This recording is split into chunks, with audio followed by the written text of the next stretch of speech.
Well, hello everyone, and welcome to Monday. It's the most beautiful day of the week, and it's been some time, so we've missed you. But happy Modern Mom Monday! I am your host, Winnie Sun, and it's definitely an honor to be here with all of you. I actually said as a financial professional for countless years now that health is wealth. And this is something you've probably said to your own families, the importance of really staying healthy. And during the pandemic, going through COVID-19, it's not the easiest thing to do, right? Many of us are used to traveling, being in the outdoors, spending time, our kids going to school, being at PE and everything in between. And it's life's sort of taken a U-turn or a different turn or however you want to call it or name it. But after all, we're still here together. And that's why we're having this very important discussion. There was a recent survey actually interviewed in 2018 that showed nearly 80% of Americans during that time were unhappy at some moment with their body image, their weight, or something health-wise. So today, I'm excited to introduce and welcome Modern Mom contributor, the one and only Michelle Borthwick. Many of you know her and love her because you follow her articles on Modern Mom. Well, she is here to talk to us about something that I know has been in the news for some time, the topic of keto, right? Michelle, keto is something I know you're sort of very passionate about. Maybe you can give us a little history of what keto means to you and how you became known as, keto becoming art. Keto becoming art. Yes, keto is my paint now. It wasn't always.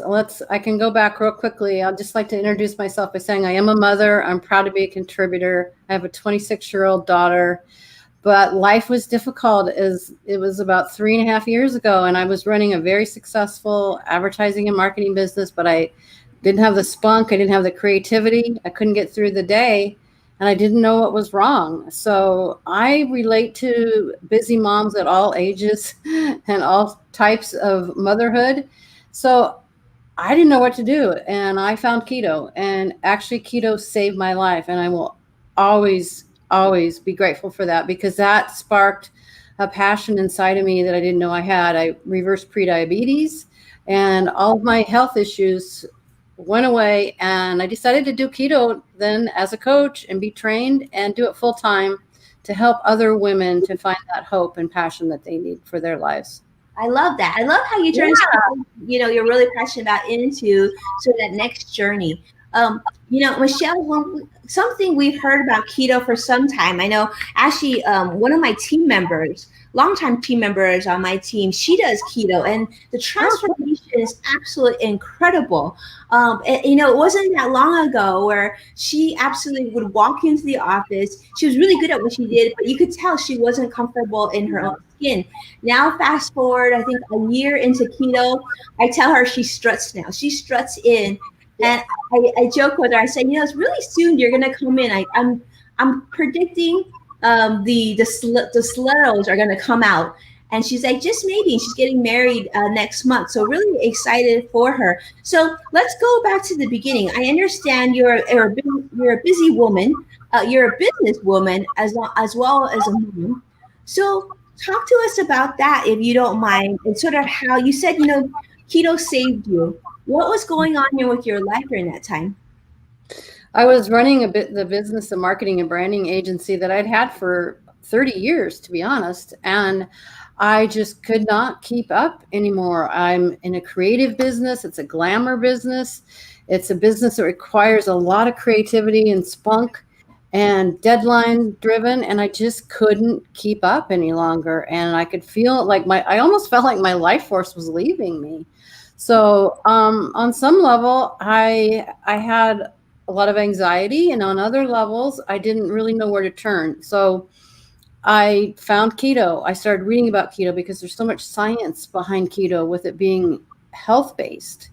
And the side effect of it really is weight loss. I mean, I needed to lose weight. I've lost 40 pounds and I needed to get healthy. And fast forward to today, that's all gone. But that is why I say it saved my life, because my life now is nothing what it was like even 10 years ago. I feel 10 years younger than I did 10 years ago. I'm happy and passionate about life. Congratulations. I know, many of you probably can definitely understand the challenges of not only, balancing work, but also balancing your children. And then on top of that, talk about a pandemic, right? Many of us are used to having very busy, active lifestyles. I'm imagining um, that you, Michelle, are definitely hearing this and experiencing this on your own. I know that you are now a coach. You not only practice keto, you've lost your 40 pounds, but you're helping other people as well. When you talk to women that are going through this right now, I mean, sometimes when we think keto, sometimes I'll tell you, before Rebecca on my team went through keto, I didn't know that much about it. And you've heard about the paleo diet, right? Where you only Paleo. Mm-hmm. paleo diet, you only eat meat, and you heard about the low carb diet. It just seems like every other moment there's a new diet. So what makes keto different? And most importantly, we've also heard keto is sort of one of the strictest and most challenging ways to lose weight. Your thoughts on this? My thoughts on that is that keto can be challenging if you follow what I call Google Coach out there. I take an approach that is, I'm not seeing anywhere. I've researched it quite a bit, that is based, what you'll find online is here's a custom keto diet plan, and they'll tell you what to eat and when, and most people have a hard time following that. And every client that finds me says this was so challenging and so difficult, and there was conflicting information. So I take that and make it easy. I customize it so that it works for each person I work with individually. Like my keto, Winnie, is going to be very different than your keto, because it's going to be based on your lifestyle. It's going to be based on your hormones, your age. Are you social? Do you want to do it, slow and steady, or do you want to fast track your weight loss goals? Do you have health issues? So the results are faster, easier, and it's going to be a lasting lifestyle. It's not a fad diet. I'm still eating keto now for 3 years. So it's a long-term lifestyle and commitment to your overall health, and a way to, I've had the same size clothes in my closet for 3 years. Who does that? That's unheard of. I love that. Well, we have some great fans of yours today. We have Michelle Pippin joining us from Facebook, and obviously Alicia Brown is here from Facebook, and they're loving this conversation.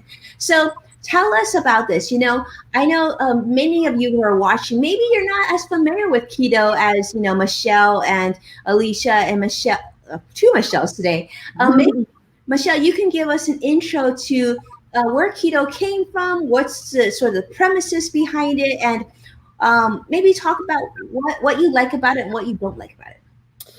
Well, keto started over 100 years ago at the Mayo Clinic. A lot of people don't realize that. That became popular with a lot of celebrities in recent years, bringing it to the forefront. Many people are familiar with low carb diets like Atkins and things like that, but keto is very different because it is health-based and it's science-based, which I love. And it can be easy, I do believe, with customization, because I take and I help you find foods that you love, any cravings that you have, all of those things when it fits your lifestyle. Keto can be an ongoing lifestyle for that reason, because I was a foodie, and I said from the very beginning, even though I started feeling better and I was losing weight, I thought, how can I do this long term? How can I do this if I can't enjoy the foods that I love so much? So I searched high and low, and I do this for my clients. If you can, dial in those foods you love and take away those cravings, you can maintain keto for life, I do believe. Sure. So talk about, Michelle, you had talked about before we jumped on here about a set of clients that you had worked with, right? You said a mother-daughter relationship. Tell me about that, because I'm curious. I think there's more to that story than we got a chance to share. There is a lot more. Thank you for bringing that back. Yeah, it's on my website as well. It was a mother and daughter team that came to me and said, we want to do this together. Will you work with us? And I said, sure. The daughter, there's their pictures right there. Between the two of them, let me just say, they've lost 80 pounds at this point. Gotten their life back. The daughter at 18 actually had pre-diabetes, and her doctor gave her a stern warning, and she had about 40 pounds to lose. But her mother and her were struggling to come to some form of understanding, right? They weren't on the same page, but keto brought them on the same page. And so this wonderful healing occurred in their relationship. They were enjoying their time together. They were enjoying preparing foods. They were enjoying a little bit of competition even between them about who's losing weight and how this was all going. And it was fascinating to watch because it started with keto. Then it was like, yeah, we're going to make this keto our lifestyle. And now we're going forward and our relationship have been enriched by it. Even the husband jumped in at one point. He didn't do keto, but he was so encouraging and supportive. So interesting that so their relationship had challenges and then going through this health. It's interesting as a financial professional. I've always felt that there's a lot of correlation between being mindful of your eating, and it's very similar to being mindful of your savings. There's similar patterns. So if you are successful in one, it usually can translate to the other because it's that simple, changing your habits, changing the consistency, and that commitment to taking it to that level. So what do you think is, I mean, obviously not everybody does keto, right? Right. I also know that there's a lot of people who are skeptical and continue to be. When you meet with an initial client for the first time, what are the things that you usually hear, and what are some things that you feel are challenges to why more Americans continue to be unhappy or unsatisfied with their overall weight? I feel that, but as an aside, I want to add that the woman and her daughter, she's a financial planner. I want to say that. It's great. I love that analogy that you just gave too. People come to me uncertain. They seem to find me when they've tried keto. I do have people that come to me from the beginning and say, I've read enough and I know I want to do it right. But I would say the majority of my clients find me after they've tried keto, but they don't want to give up. They may have experienced some weight loss. They've had some success. And they're like, can you show me how I can do this? They're done. They want the weight off. They don't want another diet failure. They may have tried a lot of other diets and then they gain the weight back. But yet they've heard that keto can work long-term without the yo-yo dieting. And they want to know, show me, tell me, how can I do that? How can I make it last for myself?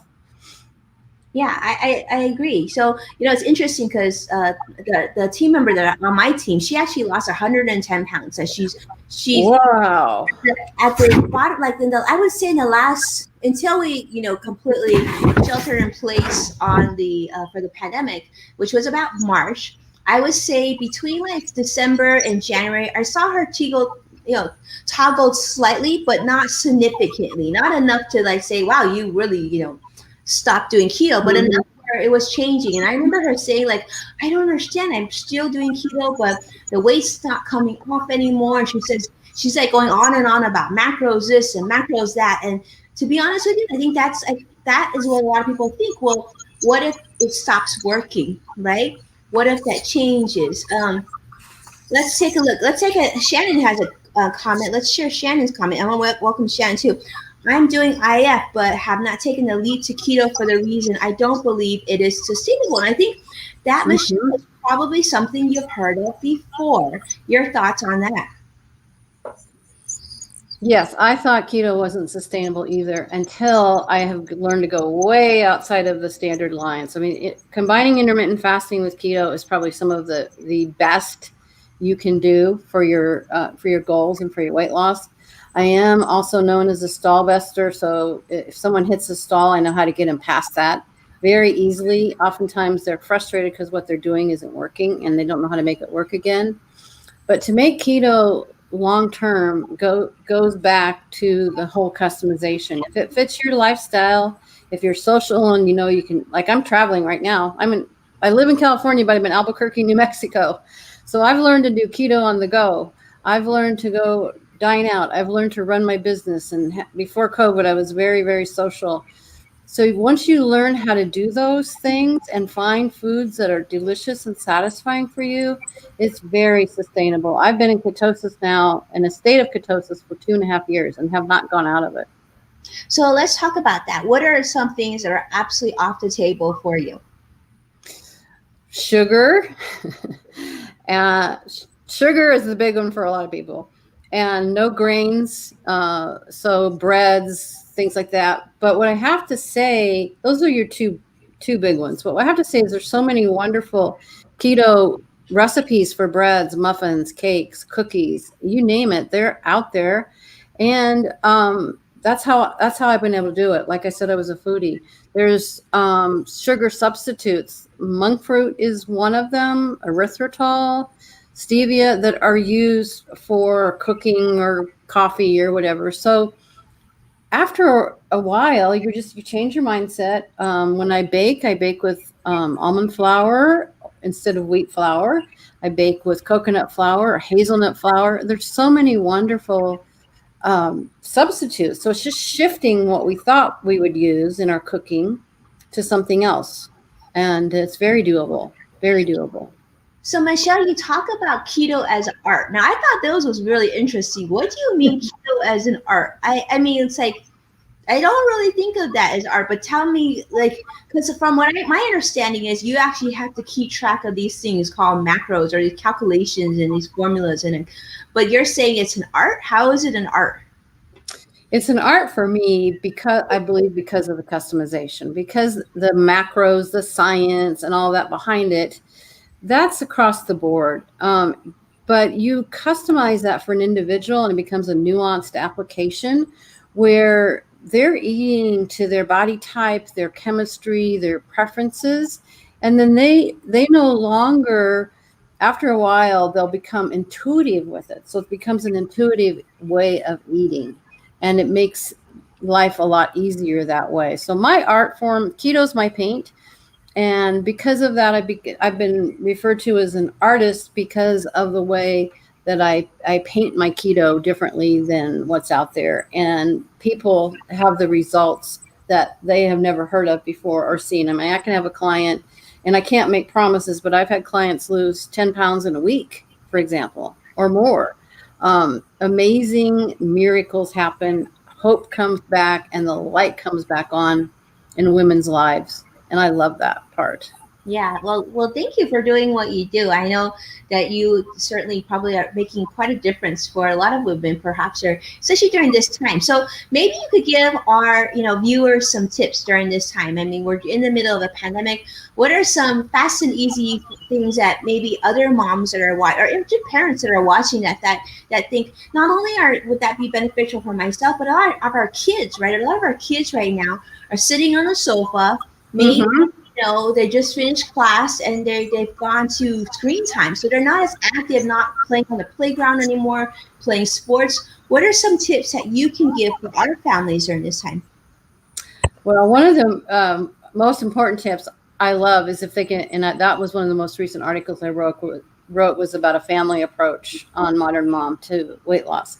If you can get the family engaged in not just weight loss, but overall health, making commitments to each other to have a healthy lifestyle, maybe walk 20 minutes a day, whatever it takes, so that if you've got children, that they're involved as well in this whole process. Oftentimes I see the children, when I've worked with families, or like I mentioned, the mother-daughter, that the youth tend to take leadership, which is really great, So it's an interesting dynamic that happens in the family. If someone like a mother wants to lose weight, I would say the first thing you can do, and anyone's going to tell you this, you can go to any gym, or you can find it online, or any, doctor's going to tell you, cut your carbs, right? Cut your carbs. If you want to stop the scale, like with COVID right now, I've had so many people come to me, cut back on your carbs, but don't do what Google coach tells you and go back to 20, which is like a traditional keto macro. Start at like 50. The average American eats about 300 carbs a day. So you don't want to scale back too far, but I would suggest going back to about 50. See how that feels for a week. Then take it back maybe 10 more to 40, then go to 30. See how you go with it, but you will immediately start getting rid of the puffiness in your face, and the inflammation and the water weight will go first, and then make adjustments as you go along. That is one of the best and fastest things you can do to get the scale moving down in the right direction, honestly.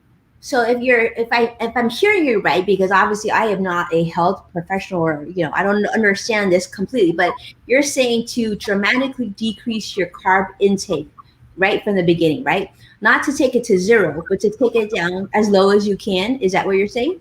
Yeah, I'm saying for an average busy mom out there, Mm-hmm. start at 50. Cut So and be what does conscious that of it. mean, 50 though? I think some of our viewers aren't quite excited. When you say 50, what does that mean to somebody? That Because means I don't think most people know exactly how much in numbers that they're consuming in carbs. I'm guessing. correct. Mm-hmm. So let's say it's 50 grams. Oh, It's by 50 you grams. measure it by grams. Most people have 300 grams of carbs. Many have more than that. A good way to do it, I would recommend, is to there's so many apps out there. Track your food. That's another interesting insight into what you're putting in your body every day. Most of us do not do that. So track your food, get your carbs down, start at 50. And then the other thing I wanted to share as a tip is watch your mindless eating. How many of us are doing that? Moms on the go, we're in the car, we're eating off of our child's plate, we're standing. Make eating an affair. Sit down and eat and make it a mindful experience and make a commitment to yourself that you're going to do that. Um, where are you going to draw the line on that? It's between an app, cutting your carbs, and even just stopping the mindless or stress eating these days, you'll have a better picture into where you're at and what's happening with your food, and you'll also be able to be a better example for your children. Yes, absolutely. So that's a great tip. We definitely do that on the financial planning side. We always have our clients to sort of keep a budget so they have a realization of how much you're spending. But certainly, I think that the whole Mm-hmm. notion of keeping track of your eating, I know a lot of Mm-hmm. times we do that. In theory, we'll do it because the goal is to get to the scale to come down. But I do know very few people, from what I understand, do this consistently, right? It's just something that's not a priority. So you're saying to make this a priority. And thank you for clarifying that. Because when you were talking about the numbers like 350, I wasn't quite sure what you were talking about. But that makes sense if we break it down to grams, right? So let me ask you, Michelle, do you travel with a food scale? Because I feel like that would be helpful, right? You kind of have to know like how you're traveling right now. Like you said, you're usually in California. How do you manage? Oh, keto on the go is so much fun. And that's, again, back to making it fit for your lifestyle. My husband and I love to travel, and I monitor my ketones. So I make sure I'm in ketosis. I do still monitor my glucose because I was pre-diabetic, but I keep track of my keto and I know what to eat. I know what to dine out. I mean, some of the common things, like let's say you're dining out, would be, pick a meat or protein that you like, pick a veggie, maybe have a salad. Stay away from the rolls and the breads, but there are some amazing keto products that are like crackers and things like that. People tease me and say I have a Mary Poppins purse because I do. You will never know what's going to come out of there. It could be a little olive oil. It could be everything keto that I might want. It could be, there's keto chocolate that I love. There's a brand that I love. Little square of that so I don't feel tempted to order dessert. You find the ways to manage that, and after a while it doesn't even feel like you're managing. You can be proactive and look in advance before you go to a restaurant, see what's on their menu, so that once you get there you're not in that space like, I'm going to be a high maintenance woman here. You already have an idea of what you want to order, and you make it easy peasy so you can enjoy your time socializing. I love it. I love it. So you have a game plan, right? I So have a game plan. Yeah. wonderful, wonderful. Well, that was super helpful. I think many of us learned quite a bit from about keto. Not only that, I think having you share this with us, Michelle, gives many of us hope that it's not as challenging as we may have seen. And I see Shannon says she's definitely going to give it a shot and try it out. So Shannon, let us know how that goes. And Mhm. most importantly, thank you, Michelle, for taking the time out of your busy vacation schedule to join us. And we love this. We love this here on Modern Mom Monday, actually getting a chance to meet our contributors via video. We've joined your articles for years, and now we're getting a chance to see you in person. So thank you for that. And by the way, you look absolutely beautiful. No surprise there. Obviously, Keto looks great on you, Michelle. So, Oh, thank you. so thank you for that. And just before we let you go, where can people learn more about you if people are interested in learning more and tracking your successes and getting inspiration from more of the cases that you're working on? Where can we learn more about you? You can learn more about me at ketoiseasycoach.com. And that's the same on Instagram. There's my website. It's the same on Facebook. And I just want to offer to anyone listening, I do free consultations because I feel like some of the questions you ask, Winnie, is keto going to be a fit, or is this something I can do, or where do I start? All those questions or concerns we can go over in a 30-minute consultation and determine whether it's the right fit for you. So some of your listeners here have said they want to give it a go. Maybe they've hit a stall. That's what I love doing, is starting with a consultation. I love it. Well, thank you so much for offering that, and hopefully some of you watching will find that to be helpful. But at the end of the day, we love it because this is certainly something that we keep hearing in the news. We see a lot of our friends trying. I know I've seen several friends actively pursuing this on Facebook. So thank you, Michelle, for doing what you do, and most important, thank you so much for being a contributor on Modern Mom and sharing your story and experiences with us. And that way we can continue to learn, because after all, this is what this is all about. And thank you so much for Alicia, Michelle. We have Robin and Shannon and so many others for joining us here on Modern Mom Monday. This is so special. It's an honor to be here with you. And we can't wait to see you again next Monday. So if this was helpful, please tell a friend. And we look forward to seeing you very soon. Thank you so much. Thank you so much, Michelle, for your time. Thank you for having me. It's been a pleasure.